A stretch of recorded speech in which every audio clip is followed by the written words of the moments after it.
Good morning. I'm Harley Schlanger from the LaRouche Organization with your daily video update for December 20th, 2022. Well, as we approach Christmas, there has been a bit of a move toward a call for a Christmas ceasefire, the possibility of taking up negotiations once again, especially as there are many warning signs pointing to an escalation of tension between the United States and Russia, including the danger of being in an actual World War III, which could become nuclear.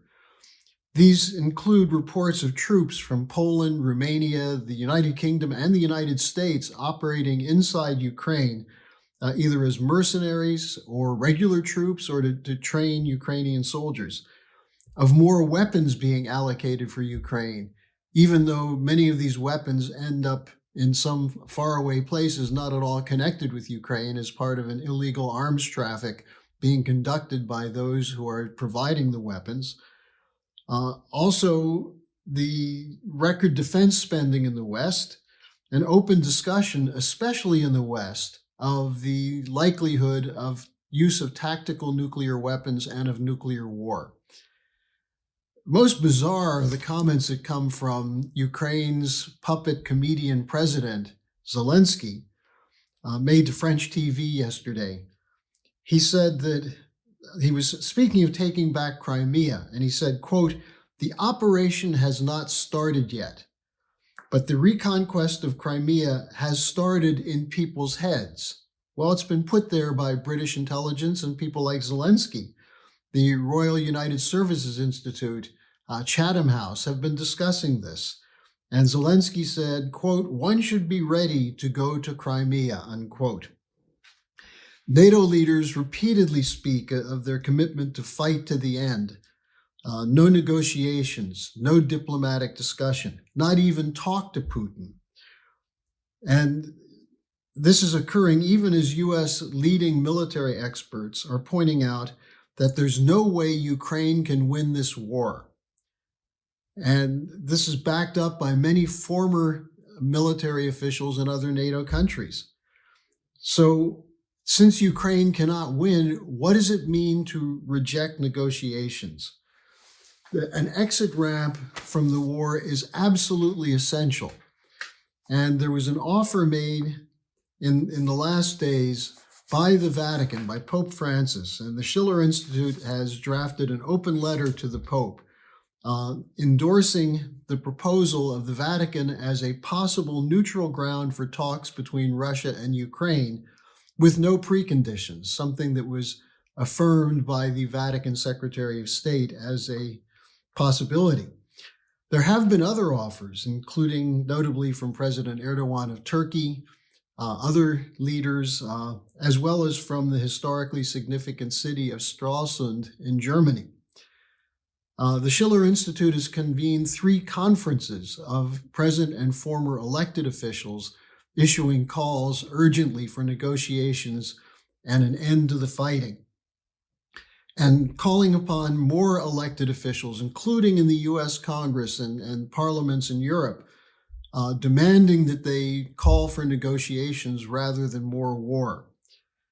These efforts deserve the support of all citizens, of all nations, and we're going to continue our mobilization as part of a drive to establish a new paradigm, a new financial and security architecture, which guarantees security for all citizens of all sovereign states.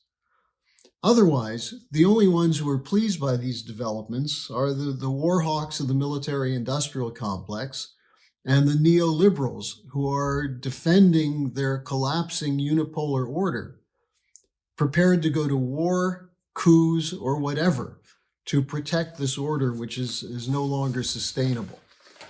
Now, let's just look at some of the developments in recent days toward the perpetual warfare strategy, which is coming from London and Wall Street.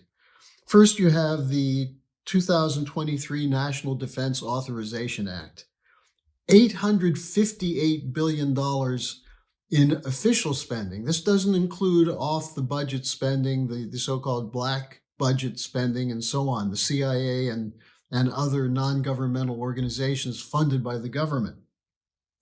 This spending is up 4.3% per year in the last 2 years, not including the inflation. And it's led by funding for new weapons procurement and development.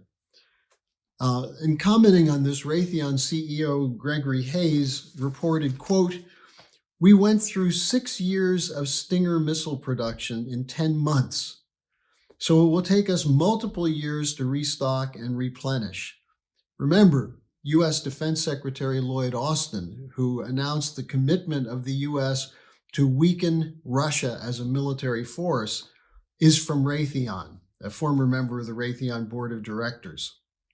Now, this idea of replenishing will take years, and toward accomplishing that, Congress is moving to change the way the defense authorization bills function, to lock in multiple-year contracts for weapons systems, shipbuilding, and new research and development.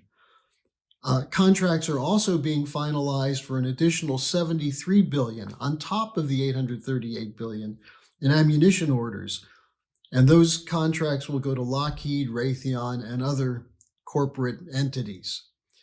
Meanwhile, U.S. allies are placing vast orders to resupply themselves, orders for weapons from U.S. corporations. You know, as General Smedley Butler said, war is a racket. Well, you see it from this. The majority of NATO countries have already depleted or nearly depleted their stockpile and surplus weapons. And in order to achieve the levels demanded by their war hawk leaders, they need more weapons made immediately, delivered as soon as possible. So this is an effort to try to overcome deindustrialization for military spending. That's not a viable option. And it's also, by the way, inflationary. Now, in the center of this, you have the British Prime Minister, Rishi Sunak, traveling to Riga, Latvia, to talk about setting up a joint expeditionary force made up of UK, Baltic and Nordic states, and the Netherlands. He said that it's necessary that they, quote, sustain strong military support for Ukraine, unquote. And he called for the announcement of a new artillery package.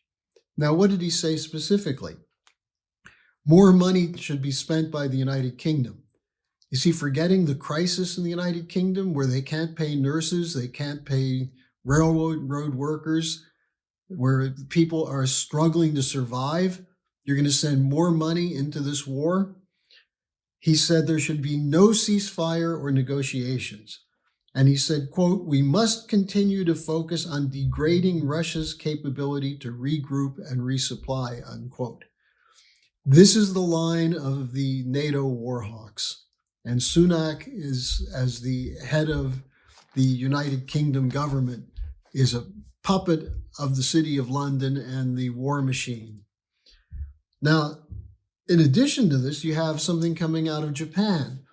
On December 16th, they announced a new military budget, which is unprecedented since World War II. A military buildup, quadruple spending over the next 4 years to address the threat they say is coming from China, North Korea, and Russia. And this is part of a buildup of global NATO, the Quad nations, in conjunction with AUKUS, the Australia, United Kingdom, US nuclear sub-agreement. So this is the direction we're headed unless the momentum toward peace takes precedence.